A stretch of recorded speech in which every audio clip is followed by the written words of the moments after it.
Sejam muito bem-vindos a mais um estudo da Palavra de Deus. Hoje nós vamos estudar sobre a origem do mal. Onde iniciou o mal e com quem? Nós vamos também relembrar alguns aspectos importantes que já foram ditos na criação. Por isso, é imprescindível que, se você não assistiu aos estudos anteriores, vá até a nossa playlist de estudos bíblicos. Ali você encontrará os estudos a respeito das Escrituras Sagradas, a respeito de Deus e também da criação. É imprescindível que você assista esses vídeos para que haja uma melhor compreensão do estudo que faremos hoje.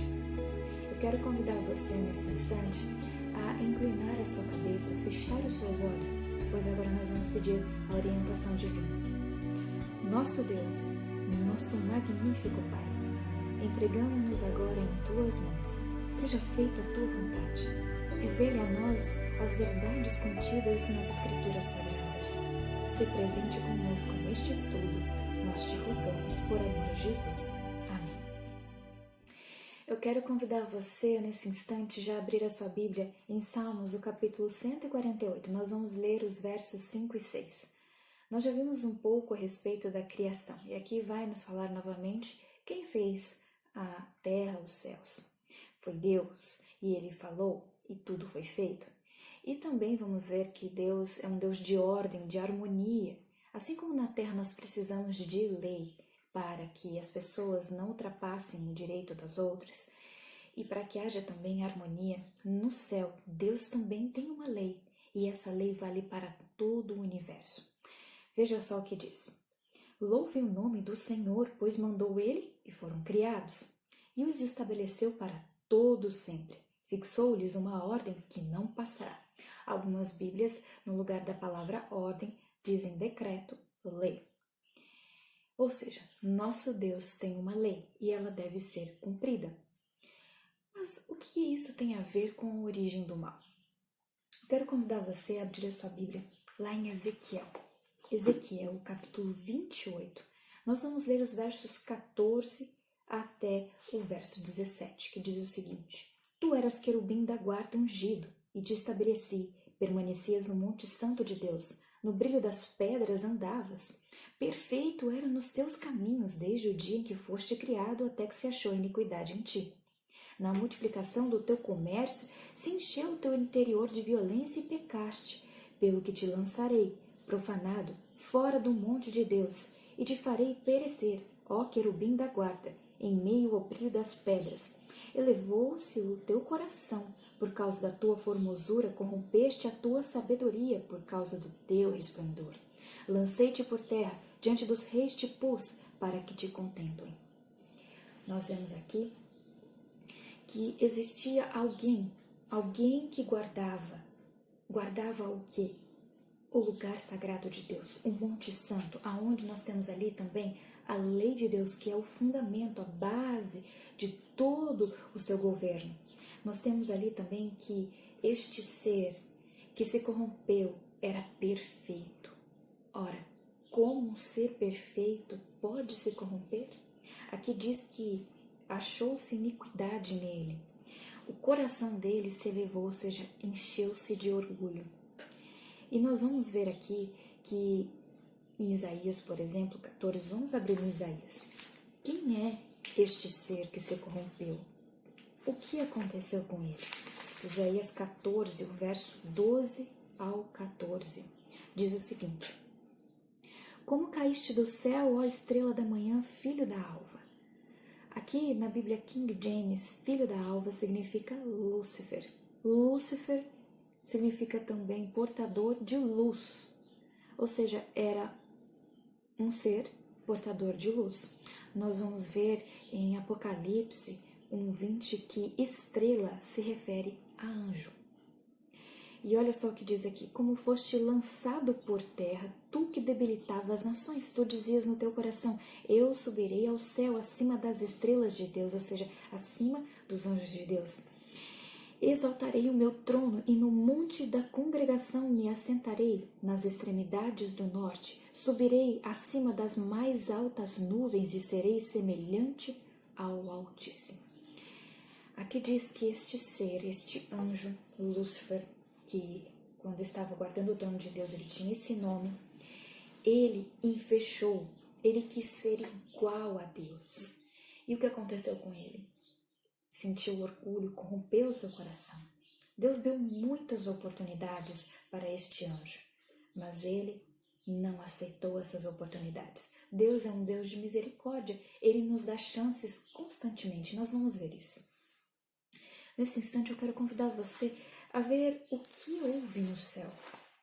Um lugar tão perfeito, tão calmo, cheio de paz.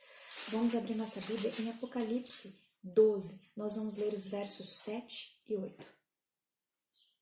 Houve peleja no céu. Miguel e os seus anjos pelejaram contra o dragão. Também pelejaram o dragão e seus anjos. Veja aqui, Miguel é Jesus. O dragão é Lúcifer, porque quando ele se corrompeu, quando encheu seu coração de orgulho, ele passou a ser Satanás, o dragão. Diz o verso 8, todavia não prevaleceram. Quem que não prevaleceu? O dragão e seus anjos. Porque ele conseguiu, nós vamos ver depois que ele conseguiu uma parte dos anjos para o seu lado. E olha só o que aconteceu. E nem mais se achou no céu o lugar deles. Por quê? Porque eles foram expulsos. Olha o que diz o verso 9. E foi expulso o grande dragão, a antiga serpente, que se chama Diabo e Satanás, o sedutor de todo o mundo. Sim, foi atirado para a terra, e com ele os seus anjos. Veja agora, neste mesmo capítulo, o verso 4.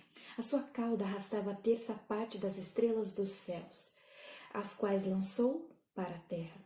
Vamos agora em Apocalipse 1:20, onde nós teremos ali o relato do que significa estrelas. Olha só o que diz aqui.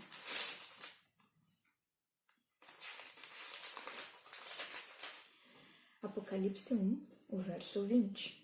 Quanto ao mistério das 7 estrelas que viste na minha mão direita e aos 7 candeeiros de ouro, as 7 estrelas são os anjos das 7 igrejas.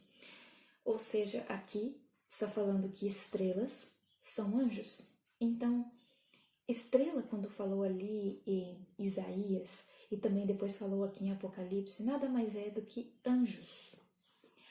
Agora, um ponto interessante. Vamos em Apocalipse, o capítulo 5, ainda neste livro. O capítulo 5, o verso 11.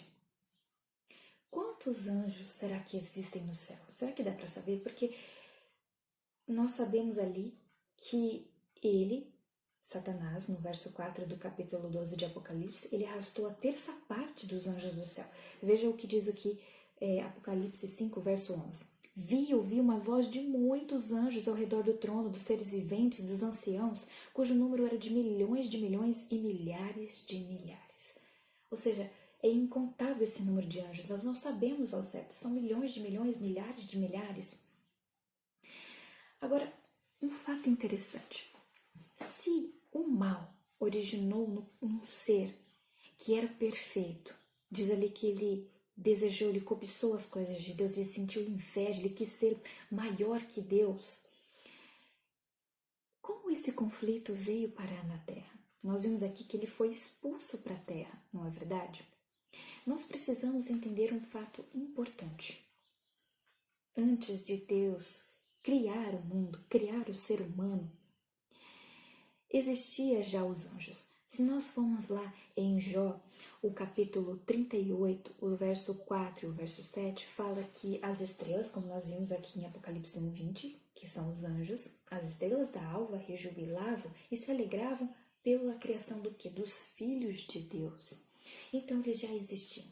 Houve essa rebelião no céu, ou seja, este anjo se rebelou contra a ordem no céu, ou seja, contra a lei de Deus.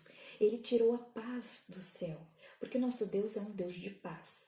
E quando fala em diabo, nós vimos ali Satanás, o dragão, é alguém que não gosta de paz, é contra a paz. Ele é o criador das guerras, então houve uma guerra no céu e ele foi expulso de lá para que o céu continuasse em harmonia. Não tinha mais lugar para ele ali, porque ele não quis se arrepender. Deus deu todas as chances necessárias para ele se arrepender. E ele, juntamente com os anjos que também se rebelaram, foram expulsos lá do céu e vieram então para a terra. Mas como esse conflito atinge nós? O que nós temos a ver com isso? Deus é um Deus que nos faz livres. Ele poderia ter destruído Satanás e os anjos que se rebelaram? Ele poderia. Mas aí ele seria um Deus injusto. Por quê? Porque ao fazer isso ele demonstraria que ele não se importa, que ele não aceita as escolhas e que também, se ele fizesse isso, demonstraria que todos somos na mão dele bonecos, que ele pode fazer o que ele bem entender. Deus não quis mostrar isso, ele quis mostrar que nós temos escolhas e que ele é um Deus de misericórdia, um Deus de chance. Vamos entender o que aconteceu então aqui na Terra. Vamos lá em Gênesis. Eu quero contar a você e até o livro de Gênesis. Gênesis, o capítulo 2. Nós vamos ler aqui os versos 15 a 17. Como é um Deus que nos fez livre, ou seja, nos fez com livre arbítrio, nós podemos escolher o que nós queremos ser. Olha só o que diz aqui, Gênesis 2, do verso 15 em diante. Tomou, pois, o Senhor Deus ao homem e colocou no jardim do Éden para o cultivar e guardar. E o Senhor Deus lhe deu esta ordem: de toda a árvore do jardim comerás livremente. Mas da árvore do conhecimento do bem e do mal não comerás, porque no dia em que dela comeres, certamente morrerás. Ora, aquela árvore, ela não tinha nada de diferente, de especial, vamos assim dizer. Ela não tinha um fruto que tinha alguma coisa contaminada. Não. Aquela árvore, ela significava a escolha, o livre-arbítrio. Ou seja, Deus a colocou ali para mostrar ao homem que se ele obedecesse, ele nunca precisaria conhecer o mal. Ou seja, ele nunca iria conhecer as coisas que nós vemos de ruim hoje. Mas se ele desobedecesse, se ele fizesse uma escolha ao lado de Satanás, que também se rebelou no céu, ou seja, se o ser humano, Adão e Eva, criado, rebelasse contra Deus e comesse daquele fruto, eles conheceriam o que é o mal. E nós vamos ver aqui nos versos mais adiante que eles, o quê? Eles não passaram pelo teste de obediência, que era não comer do fruto dessa árvore. E nós vimos aqui, por exemplo, que no verso, por exemplo, no capítulo 3, o verso 1 em diante, nós vemos a queda do ser humano, ou seja, a queda de Adão e Eva. Olha só o que diz aqui, vamos ler juntos. Capítulo 3, o verso 1 em diante. Mas a serpente, mais sagaz que todos os animais selváticos que o Senhor Deus tinha feito, disse à mulher. Uma serpente poderia falar? Não, Deus não tinha feito os animais com esse dom especial de falar. Apenas o ser humano, Adão e Eva, tinha essa dotação especial. Aqui nós vemos já Satanás incorporando em uma serpente, ou seja, no corpo de uma serpente. Aqui nós já vemos um pouco do espiritismo, né? Ele sendo um médium. E olha o que diz aqui. É assim que Deus disse, não comereis de toda a árvore do jardim? Respondeu-lhe a mulher, do fruto das árvores do jardim podemos comer, mas do fruto da árvore que está no meio do jardim, disse Deus, dele não comereis, nem tocareis nele, para que não morrais. Então a serpente disse à mulher, é certo que não morrereis. E aqui ele já traz um outro mandamento. Deus tinha falado que se eles comessem, eles certamente morreriam. E aqui Satanás começa colocando as suas ideias espiritistas, que não morreriam. Naquele momento, é lógico que quando ela comeu, ela não morreu, mas ela morreu espiritualmente. Por quê? Porque agora ela pôde conhecer o mal, infelizmente. Por quê? Porque ela desobedeceu. Ela não passou no teste de Deus, no teste em que havia a escolha entre o bem e o mal. E aqui nós vimos que eles não morreriam naquele momento, lógico, mas eles morreriam depois. A consequência da desobediência levaria à morte. E um fato interessante é que tudo hoje que nós enfrentamos de ruim é porque há uma consequência que foi o pecado. Ou seja, tudo que acontece de ruim hoje é consequência do pecado, de termos pecado. Mas um fato interessante, Como Satanás não conseguiu o lugar de Deus, ele então inveja e ele então é expulso, vem para a terra. Na criação, ao ver Deus criando o ser humano, ele viu uma oportunidade de começar o quê? A desenvolver os seus desígnios maus. E como nós vimos aqui, o ser humano era livre, ele podia fazer a escolha. E ele escolheu o quê? Desobedecer. Por isso que hoje nós enfrentamos todas as consequências do pecado. Por isso que hoje nós vemos tantas coisas ruins. Porque um dia o ser humano escolheu fazer o que não era certo. Escolheu desobedecer. E como Adão e Eva hoje, nós também muitas vezes escolhemos fazer coisas erradas. Nós temos na nossa frente duas escolhas, entre o bem e o mal. Por exemplo, quando nós mentimos, nós escolhemos fazer algo que é ruim. Por que mentir é uma coisa ruim? Eu quero convidar você a ler juntamente comigo alguns versos da Bíblia que apresentam alguns fatos interessantes a respeito da desobediência. E quando nós fazemos a escolha para as coisas ruins, do lado de quem nós estamos. Por isso que Deus nos fez livres para escolhermos para que lado iremos. E nós sabemos muito bem, quando nós desobedecemos, o que acontece. Nós temos consequências de todos os nossos atos. Por isso que Deus, ele nos chama a fazer o que é correto. Olha só o que diz João. Eu quero que você abra juntamente comigo. João 8, o verso 44. Diz o seguinte: Vós sois do diabo, que é o vosso pai, e quereis satisfazer-lhe os desejos. Ele foi homicida desde o princípio e jamais se firmou na verdade, porque nele não há verdade. Quando ele profere mentira, fala do que lhe é próprio, porque é mentiroso e pai da mentira. Eu peguei um exemplo, que é a mentira. E aqui nós vimos que quando nós queremos satisfazer o desejo do eu, da carne, de coisas que nós sabemos que já é errada, nós estamos nos pronunciando ao lado de quem? Ao lado do inimigo de Deus, aquele que nos leva a desobedecer. E aqui fala que o diabo, Satanás, ele foi homicida. Desde o princípio, ele nunca se firmou na verdade. Se nós queremos nos firmar na verdade, que é o que nós estamos estudando, as Escrituras Sagradas, nós precisamos fazer essa escolha, a escolha de obedecer. Aqui fala também que ele só profere mentiras, ou seja, ele não fala nenhuma coisa que procede para o bem, mas sempre algo que procede para o mal, que nos leva para a ruína. E fala que ele é mentiroso, o pai da mentira. Veja só o que diz 1 Pedro 5. 1 Pedro, lá no finalzinho da Bíblia, 1 Pedro 5.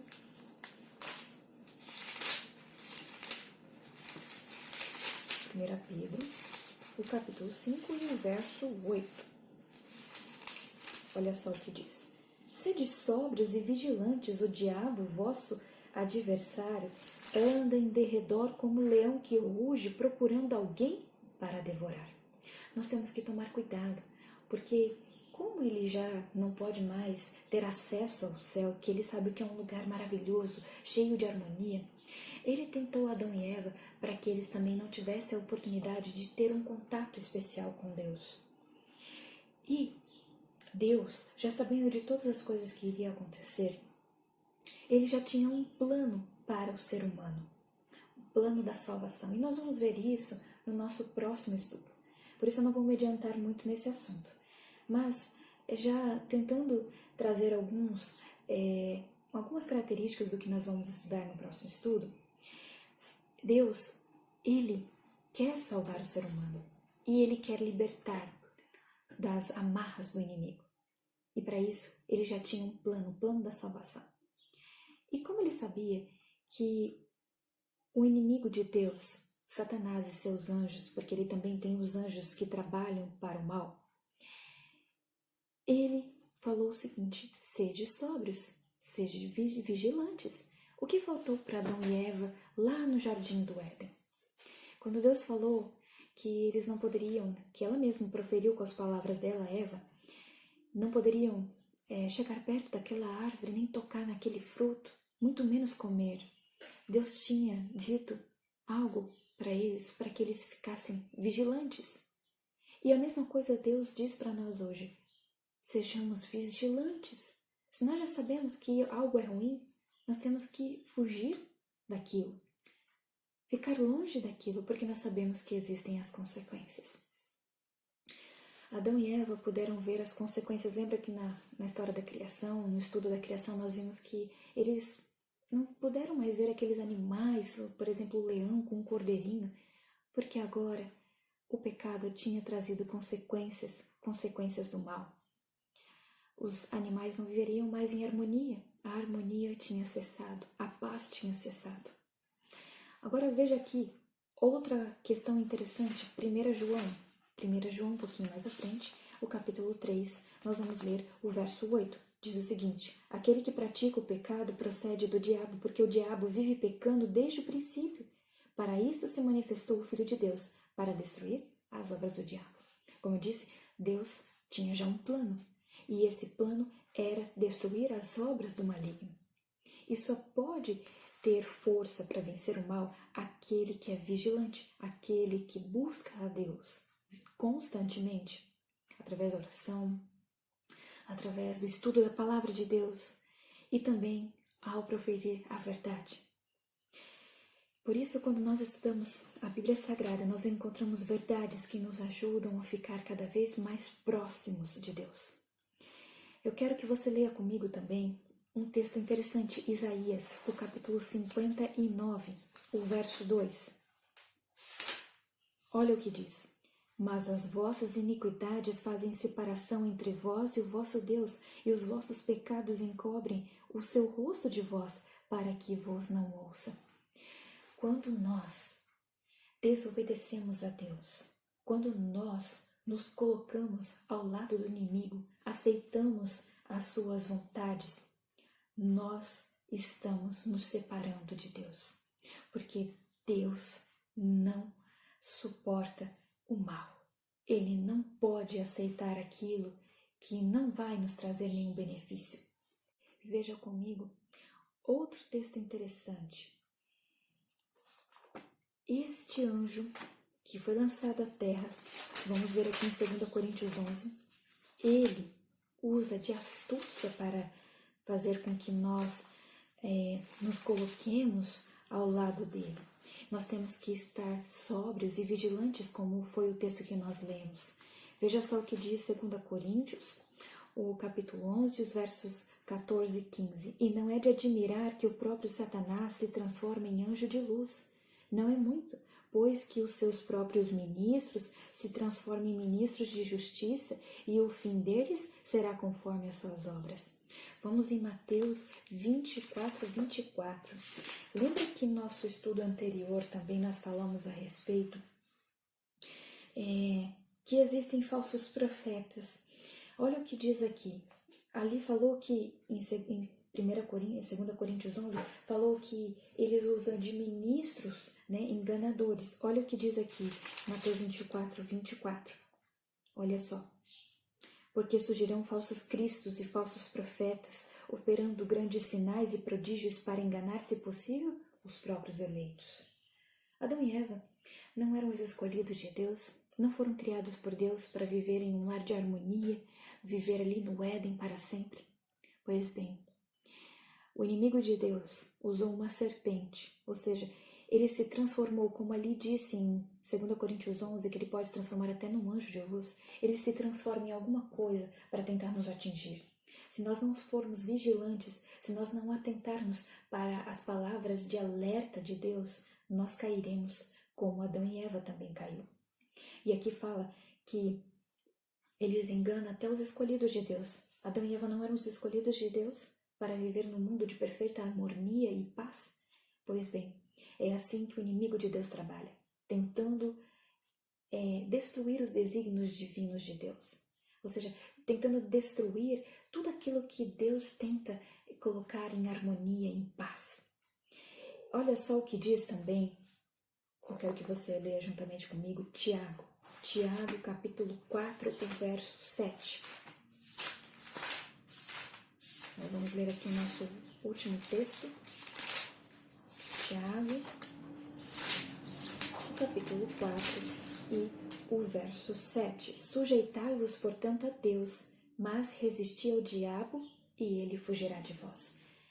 Se Eva tivesse resistido àquela serpente, ela não tivesse se maravilhado com uma serpente falante, ela poderia ter vencido naquele momento o mal. E hoje nós não conheceríamos tudo que nós vemos hoje de consequências do pecado, que são nada mais e nada menos que as tristezas, a morte, a angústia, o sofrimento, a dor. Tudo isso não seria conhecido se ela não tivesse se sujeitado a este inimigo de Deus. E eu quero que você leia juntamente comigo algo que Deus nos dá para vencermos, resistirmos ao mal. Deus, será que dá para nós a capacidade de nós vencermos o mal? Sim. Olha só o que diz aqui Efésios, o capítulo 6, do verso 10 até o 18. Quanto ao mais, sede fortalecidos no Senhor e na força do seu poder, revesti-vos de toda a armadura de Deus para poderdes ficar firmes contra as ciladas do diabo, porque a nossa luta não é contra o sangue e a carne, e sim contra os principados e potestades, contra os dominadores deste mundo tenebroso, contra as forças espirituais do mal. Lembra que as forças espirituais do mal são os anjos do mal, nas regiões celestes. Portanto, tomai toda a armadura de Deus para que possais resistir no dia mau, e depois de tendes vencido tudo, permanecer inabaláveis. Estai, pois, firmes, cingindo-vos com a verdade e vestindo-vos da couraça da justiça. Calçai os pés com a preparação do evangelho da paz, embraçando sempre o escudo da fé, com o qual podereis apagar todos os dardos inflamados do maligno. Tomai também o capacete da salvação e a espada do Espírito, que é a palavra de Deus, com toda oração e súplica, orando em todo o tempo no Espírito, e para isto vigiando com toda perseverança e súplica por todos os santos. Deus nos capacita com a sua armadura, para nós resistirmos ao mal, para ficarmos firmes. Nós devemos vestir a couraça da justiça, calçar os nossos pés com o evangelho da paz. Nós devemos também, com esse escudo da fé, apagar todos os dardos inflamados do inimigo, tomar o capacete da salvação e a espada do Espírito, que é a palavra de Deus que nós estamos estudando, as suas verdades, com oração e súplica também, orando todo o tempo no Espírito. Você não precisa somente fechar os seus olhos, você pode meditar nas palavras de Deus, você pode falar com Ele no seu consciente, quando você estiver fazendo o seu trabalho, estiver estudando, pedindo a Deus para que assim você possa perseverar e vencer o mal. Ou seja, Deus nos dá tudo o que nós precisamos. Eu convido você a, nesse instante, juntamente comigo, pedir a Deus para nos revestir de toda essa armadura que Ele nos dá para vencermos o mal. Nosso querido Deus, nosso eterno Pai, obrigado porque o Senhor está presente conosco, porque o Senhor nos capacita para vencermos todos os dardos inflamados do inimigo. Nós te pedimos, ó Deus, ajude-nos, dê o seu poder para que nós possamos estar sempre sóbrios e vigilantes. Nós queremos, ó Deus, viver novamente num lugar de paz e harmonia. Nós vamos ver através da Bíblia Sagrada que o Senhor tem preparado um lugar especial para nós. Nós te pedimos que não deixe que seus filhos sejam enganados por toda a astúcia do mal. Não permita que nós venhamos a cair, ó Deus, nos dardos inflamados do inimigo, em todas as suas astúcias, mas que nós possamos vencer pelo poder do Espírito Santo em nossa vida. Tudo isso nós te rogamos, não porque haja mérito em nós, mas porque o teu amor nos resgatou, o teu amor é o que nos mantém firmes na sua verdade. E tudo isso nós te rogamos por amor a Jesus. Amém. Eu convido você até o próximo estudo. Eu espero você. Até lá.